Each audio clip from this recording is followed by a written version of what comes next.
Assalamualaikum warahmatullahi wabarakatuh. Perkenalkan, saya Puspita Novitasari dan rekan saya nanti Melinda Sulistiarini dari Fakultas Farmasi Universitas Mulia Balikpapan.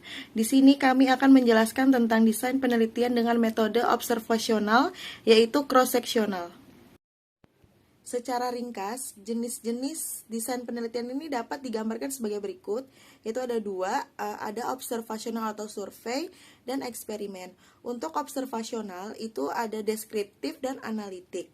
Untuk deskriptif ada 8 studi, yaitu yang pertama studi kasus, studi survei, studi komparatif, lalu ada studi evaluasi, lalu ada studi kepustakaan, lalu ada studi historis, dan terakhir studi korelasi. Untuk observasional yang analitik itu yang pertama ada cross-sectional, case control, dan cohort. Untuk eksperimen ini ada 3. Yang pertama ada pra-eksperimen, yang kedua ada eksperimen semu, dan ketiga ada eksperimen murni. Penelitian potong lintang atau cross-sectional adalah penelitian non-eksperimental dalam rangka mempelajari dinamika korelasi antara faktor risiko dan efek berupa penyakit atau status kesehatan tertentu dengan model pendekatan point time. Variabel-variabel yang termasuk faktor risiko dan faktor efek diamati sekaligus pada saat yang sama. Studi cross-sectional ditandai dengan ciri-ciri bahwa pengukuran variabel bebas atau faktor risiko dan variabel tergantung efek dilakukan secara stimulan atau pada saat yang bersamaan. Pengertian saat yang sama di sini bukan berarti pada satu saat observasi dilakukan pada semua subjek untuk semua variabel, tetapi tiap subjek hanya diobservasi satu kali saja dan faktor risiko dan efek diukur menurut keadaan atau status waktu diobservasi. Untuk kelebihan dan kekurangan dari rancangan cross-sectional, yang pertama untuk kelebihannya, yang pertama dia relatif mudah, murah, hasilnya cepat diperoleh, lalu dapat dipakai untuk meneliti banyak variabel sekaligus, dan memungkinkan penggunaan populasi dari masyarakat umum, tidak hanya pasien saja sehingga lebih general, lalu dia jarang terancam loss to follow up atau drop out. Lalu untuk keterbatasannya rancangan cross-sectional ini, yaitu yang pertama, dibutuhkan subjek penelitian yang besar, apalagi jika variabel yang diteliti cukup banyak, tidak bisa menggambarkan perkembangan penyakit secara lebih akurat. Faktor risiko ini kadang sulit diukur secara akurat, tidak valid untuk meramalkan suatu kecenderungan.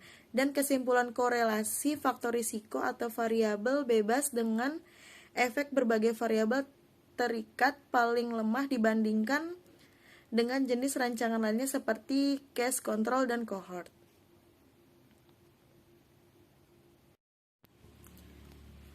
Studi cross-sectional dapat digambarkan dalam bentuk sebagai berikut. Jadi misalnya dia pada sebuah subjek seperti anggota populasi terdapat 2 faktor risiko, yaitu iya dan tidak. Pada faktor risiko yang terbagi menjadi 2, apakah ada efek iya atau tidak?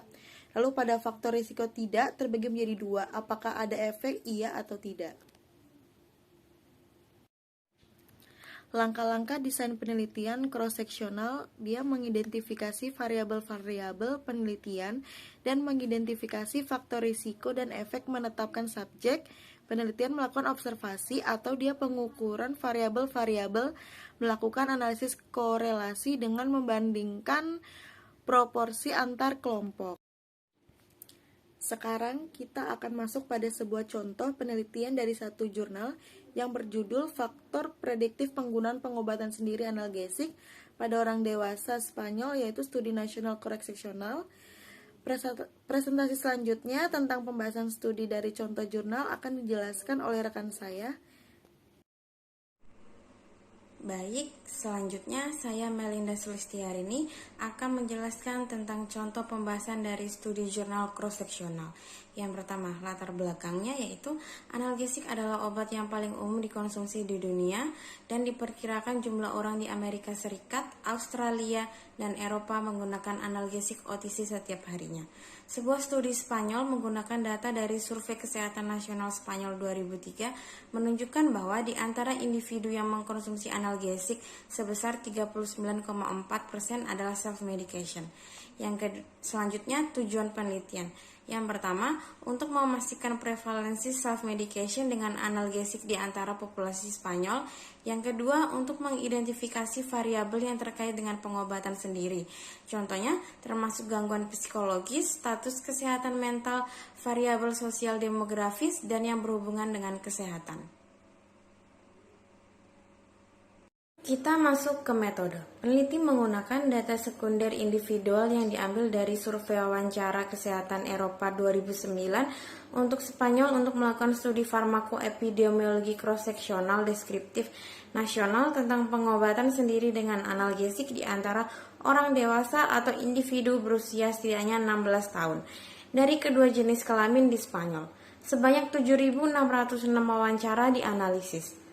Variabel dependen yang dipilih adalah jawaban ya atau tidak untuk pertanyaan dalam 2 minggu terakhir, apakah Anda pernah minum obat yang tidak diresepkan oleh dokter untuk nyeri sendi, sakit kepala, atau nyeri punggung bawah. Kemudian, untuk variabel independen adalah sosiodemografis, komorbiditas, dan sumber daya kesehatan. Kita masuk ke penjelasan metode. Yang pertama, survei wawancara kesehatan Eropa 2009 untuk Spanyol. Survei ini adalah wawancara pribadi berbasis rumah dengan bantuan komputer dengan sampel penduduk sipil non-lembaga yang berusia 16 tahun dan tinggal di tempat tinggal keluarga di Spanyol. Subjek penelitian dipilih dengan cara probabilistik multistage sampling. Periode pengumpulan data berkisar antara April 2009 sampai Maret 2010.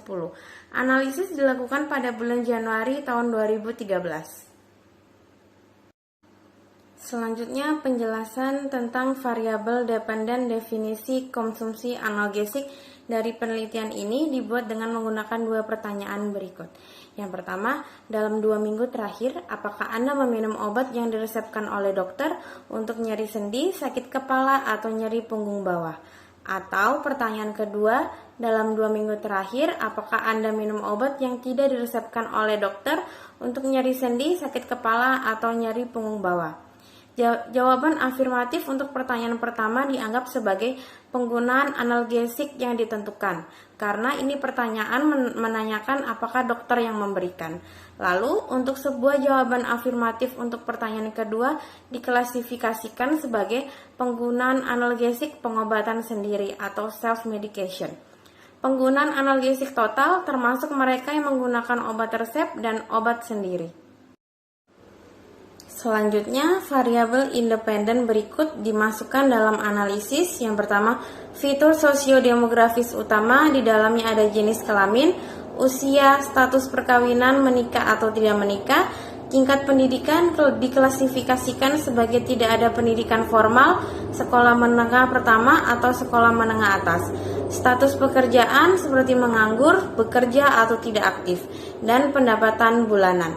Yang kedua, dalam kebiasaan gaya hidup yang termasuk di dalamnya ada seperti kebiasaan merokok, dibedakan menjadi perokok aktif atau bukan perokok. Kemudian konsumsi alkohol, indeks massa tubuh atau BMI dihitung dari berat badan dan tinggi badan. Lalu yang ketiga, status kesehatan yang dirasakan sendiri dinilai dengan pertanyaan berikut. Pertanyaannya adalah, bagaimana Anda memahami status kesehatan Anda sendiri selama 12 bulan sebelumnya?